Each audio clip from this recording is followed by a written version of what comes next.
A casa na Rua das Acácias parecia normal à primeira vista. Um sobrado antigo, de tijolos vermelhos e janelas escuras, cercado por um jardim abandonado. Foi o que Daniel pensou quando a alugou por um preço suspeitosamente baixo. É só por 1 ano, disse o corretor, evitando seu olhar. O último inquilino mudou-se de repente. O cheiro de mofo e algo mais doce, como carne passada, enchia o ar quando Daniel entrou pela primeira vez. As paredes estavam cobertas por um papel de parede desbotado, com padrões florais que, se observados por muito tempo, pareciam se mover. Na primeira noite, ele ouviu arranhões vindo das paredes.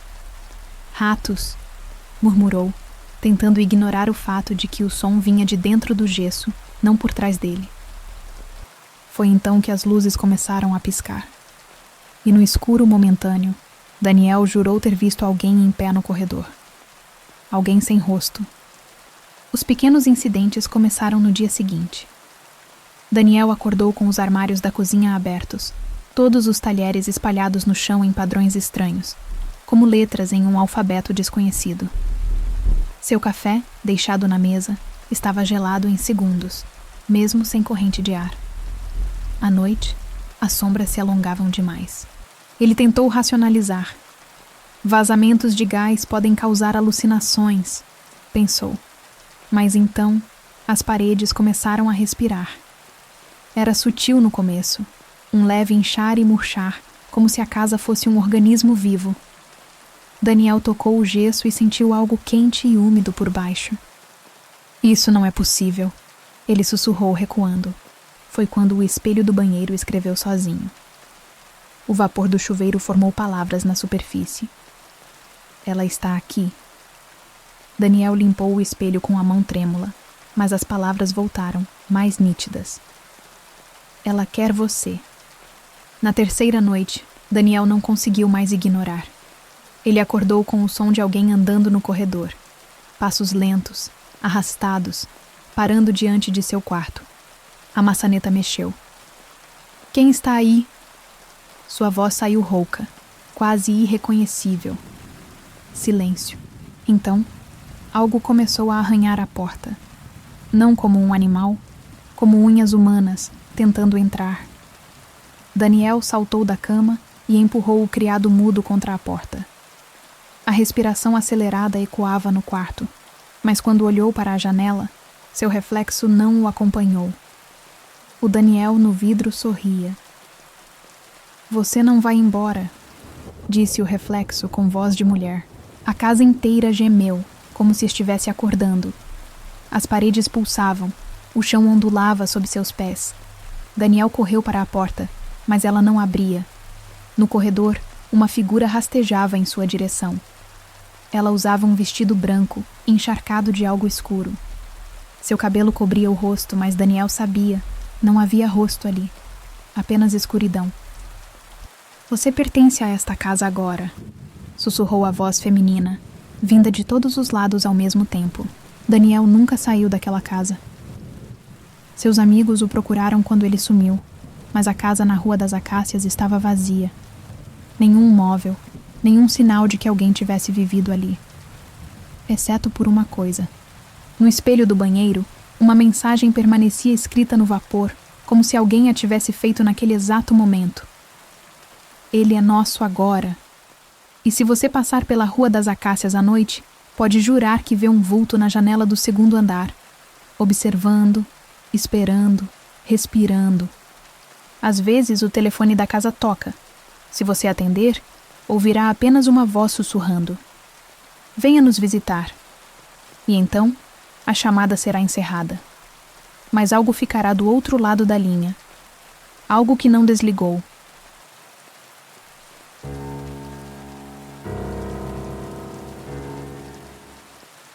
O bairro do Jardim das Acácias sempre teve problemas com cachorros abandonados. Mas nos últimos meses, algo estranho acontecia nas madrugadas. Os latidos não eram mais aleatórios. Formavam um coro organizado, quase ritualístico. E sempre terminavam da mesma forma, com um silêncio repentino, seguido por um único uivo prolongado, que fazia os poucos moradores noturnos arrepiarem-se. Rafael, entregador noturno, foi o primeiro a perceber o padrão. Sua moto cortava as ruas desertas e foi numa dessas madrugadas que ele viu a coisa pela primeira vez. Era alto demais para ser um cachorro, mas se movia como um. Seu corpo era uma mistura grotesca. Torso humano coberto por uma pelagem negra e irregular, patas traseiras caninas que terminavam em garras curvadas, e um rosto que alternava entre traços humanos e focinho alongado, como se não conseguisse decidir o que era.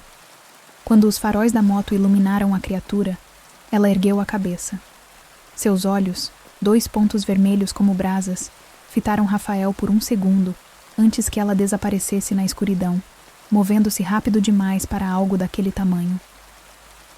Na manhã seguinte, 7 cachorros de rua haviam desaparecido. Rafael começou a documentar os encontros. Suas anotações no bloco de entregas contavam uma história perturbadora. Dia 3. A criatura estava no meio da rua, cercada por pelo menos 15 cachorros, todos sentados em círculo como em transe. Quando meu farol os atingiu, os animais se voltaram para mim ao mesmo tempo. A coisa rosnou, um som que vinha de dentro do peito, como um motor enferrujado, e todos desapareceram entre os terrenos baldios. Dia 7. Encontrei uma das matilhas perto do córrego. Os cachorros estavam diferentes. Olhos mais escuros, focinhos retraídos como se estivessem se tornando mais humanos. Um deles tentou me morder. Seus dentes eram pontiagudos demais. Dia 12. A velha Dona Marta sumiu. Seu corpo foi encontrado 3 dias depois no terreno abandonado atrás do posto. O legista disse que parecia ter sido atacado por uma matilha, mas as marcas de mordida eram estranhas, quase como dentes humanos afiados. Foi quando Rafael descobriu os cadernos da Dona Marta. A velha solitária observava a criatura há meses. Suas páginas rabiscadas mostravam desenhos da coisa e uma frase repetida. Ele não é um cachorro. Ele é o que os cachorros veem quando sonham com o dono perfeito. Na 15ª noite, Rafael decidiu seguir a criatura. Ele estacionou a moto e seguiu os uivos até um galpão abandonado na periferia do bairro. O cheiro era insuportável.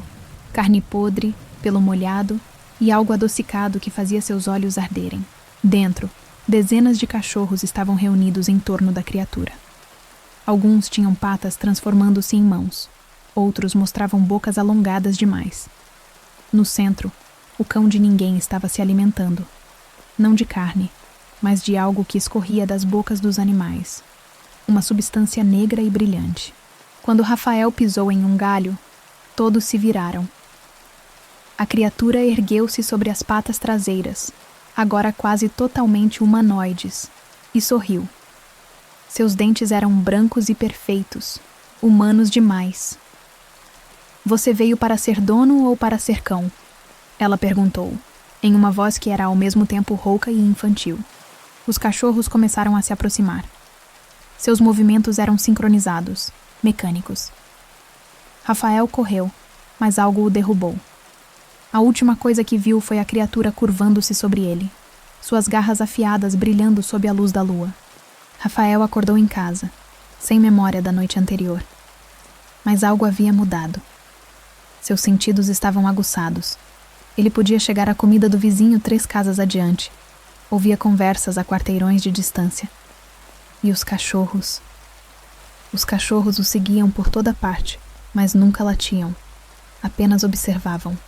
Na 3ª noite, ele sonhou com o galpão. E no sonho, ele era o cão de ninguém. Quando acordou, sua mão estava transformada. Dedos mais longos, unhas escuras e curvadas. Do quintal, vinham uivos. Eles estavam esperando seu novo líder. Se você mora no Jardim das Acácias e ouve uivos à noite, não olhe pela janela. Porque se você vir o cão de ninguém, ele vai saber que você pode vê-lo. E ele sempre precisa de mais cães para a matilha.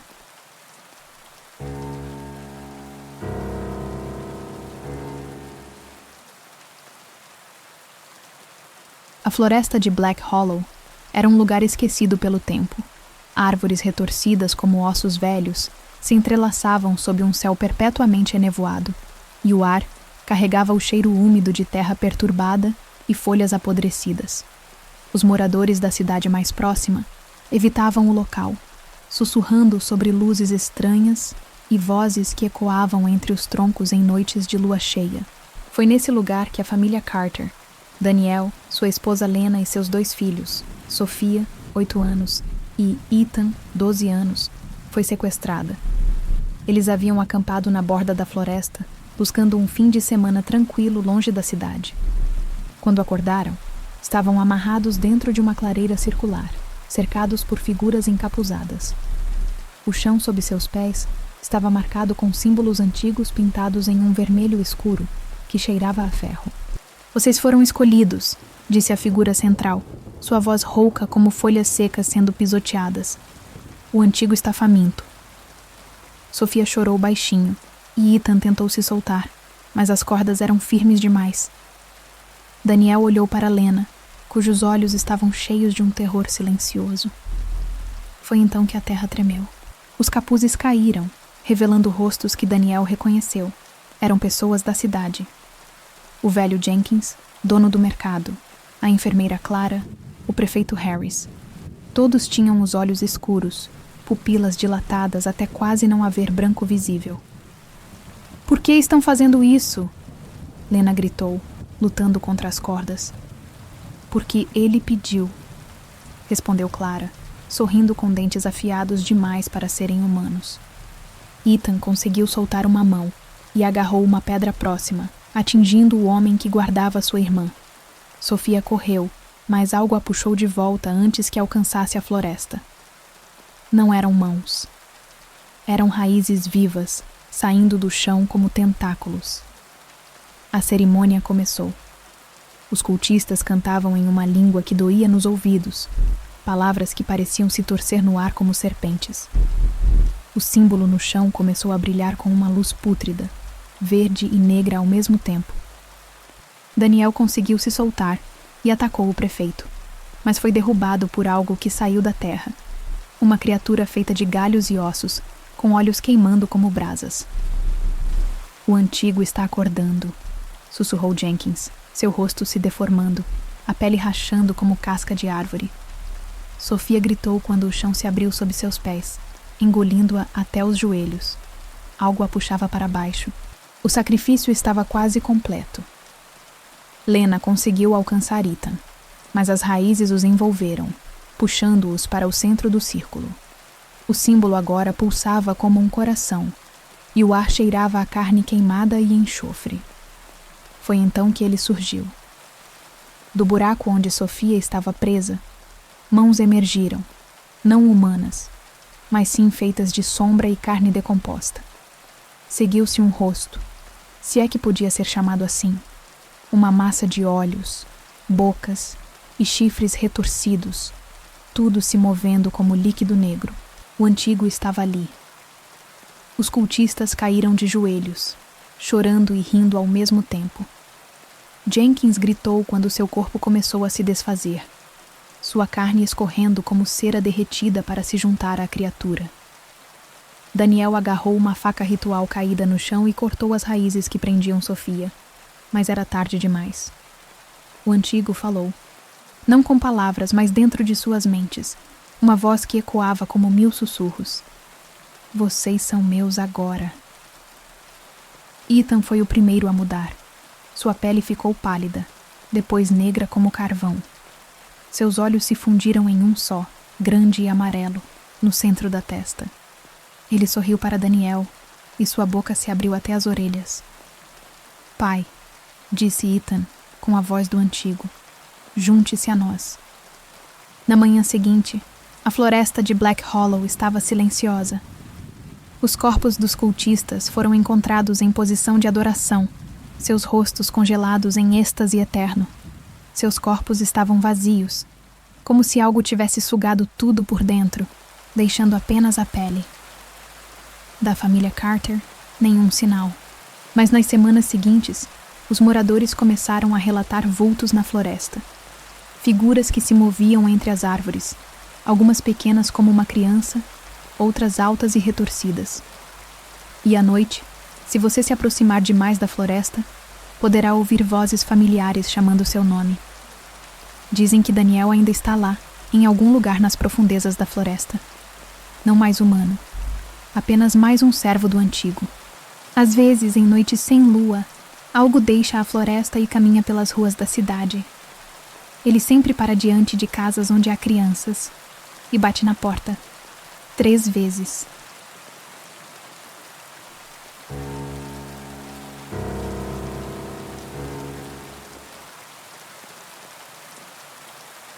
O Hospital Psiquiátrico Santa Rosa parecia um monumento ao esquecimento. Suas paredes descascadas guardavam o eco de gritos antigos, e o cheiro de desinfetante barato não conseguia esconder o odor de urina e desespero. Foi para lá que a jovem psicóloga doutora Larissa Moura foi designada contra sua vontade para avaliar uma série de casos inexplicáveis. Os pacientes, 7 no total, estavam em coma induzido, mas seus cérebros mostravam atividade intensa. Todos apresentavam os mesmos sintomas antes de perderem a consciência: insônia extrema, pesadelos recorrentes e a terrível sensação de serem observados no escuro. O mais perturbador? Todos murmuravam as mesmas palavras antes de entrarem em coma. Ele vem com a chuva. Na primeira noite de Larissa no hospital, a tempestade chegou. A água batia nas janelas como dedos ossudos tentando entrar. Foi então que o monitor do paciente da sala 13 começou a apitar freneticamente. Quando Larissa correu para ver, o homem, um senhor de 60 anos chamado Orlando, estava sentado na cama, seus olhos completamente negros. "Você é nova.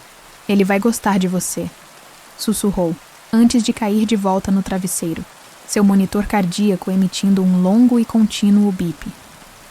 Larissa começou a investigar os arquivos. 7 pacientes, 7 histórias diferentes, mas um detalhe em comum. Todos haviam reclamado do mesmo pesadelo antes de entrarem em coma. Um homem alto e magro, com dedos anormalmente longos, que os perseguia em sonhos cada vez mais longos e vívidos. Na biblioteca do hospital, Larissa encontrou um diário esquecido.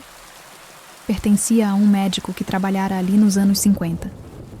As páginas finais estavam cheias de rabiscos frenéticos. "Ele se alimenta do tempo, rouba dias, semanas, anos de vida. Deixa o corpo vazio enquanto a mente apodrece no sonho. Chamei-o de ceifador de sonhos." Aquela noite Larissa sonhou. Ela estava no hospital, mas vazio, silencioso. A única luz vinha de uma lanterna que ela segurava, cujo feixe não conseguia penetrar a escuridão além de alguns metros. Foi quando ouviu algo arrastando os pés no corredor, lentamente, metodicamente, parando a cada porta como se procurasse algo. "Larissa." Uma voz sussurrou seu nome, tão perto que ela podia sentir o hálito gelado em seu pescoço. Ao acordar, gritando, Larissa percebeu algo terrível. Seu relógio marcava a mesma hora que quando adormecera. 8 horas se passaram, mas para seu corpo, foi como se apenas 1 minuto tivesse transcorrido. Os dias seguintes se tornaram um pesadelo, literalmente. Cada vez que Larissa dormia, voltava para o Hospital dos Sonhos. E cada noite, ele chegava mais perto. Sua forma tornava-se mais clara. Um vulto alto demais, com braços que quase arrastavam no chão, e um rosto sem características, exceto por uma boca que se estendia de uma orelha à outra quando sorria. No 4º dia, Larissa descobriu a verdade ao encontrar um antigo registro escondido. Em 1952, um paciente chamado Daniel havia sido submetido a um tratamento experimental para insônia. Algo deu errado. Daniel entrou em coma, mas não antes de amaldiçoar os médicos. "Vocês todos vão dormir e nunca mais vão acordar." Naquela noite, no sonho, Larissa encontrou Daniel. Ele estava acorrentado em uma sala no porão do Hospital dos Sonhos, envelhecido e esquelético, mas ainda vivo. "Ele era meu pesadelo primeiro", Daniel confessou, sua voz um sussurro rouco. "Agora ele é de todos nós." Quanto mais você tem medo, mais forte ele fica. E ele está quase forte o suficiente para sair. Foi quando ouviram os passos no corredor, lentos, pesados. A porta se abriu com um rangido, e o ceifador de sonhos entrou, seu sorriso se alargando ao ver Larissa. Larissa acordou no mundo real para descobrir que 3 dias haviam se passado. Seu corpo estava desidratado, faminto. As enfermeiras contaram que ela ficou imóvel todo esse tempo, apenas com os olhos se movendo rapidamente sob as pálpebras, como em sono profundo. No espelho, Larissa viu algo que a fez congelar. Seus olhos agora tinham um brilho estranho no escuro. E quando ela piscou, por uma fração de segundo, viu o reflexo do ceifador atrás dela. A última página do diário do antigo médico tinha uma única linha, escrita em letras trêmulas. Ele não fica nos sonhos. Ele fica nos olhos de quem o vê. Agora, todas as noites, Larissa luta para não dormir. Mas o cansaço sempre vence. E cada vez que fecha os olhos, o hospital dos sonhos está lá, mais real, mais sólido. E ele está sempre mais perto. Na ala psiquiátrica, um novo leito foi preparado. O monitor cardíaco espera, silencioso. Porque todos sabem, é apenas uma questão de tempo até que a doutora Larissa Moura pare de lutar. E quando ela finalmente fechar os olhos pela última vez, algo mais vai abri-los de novo.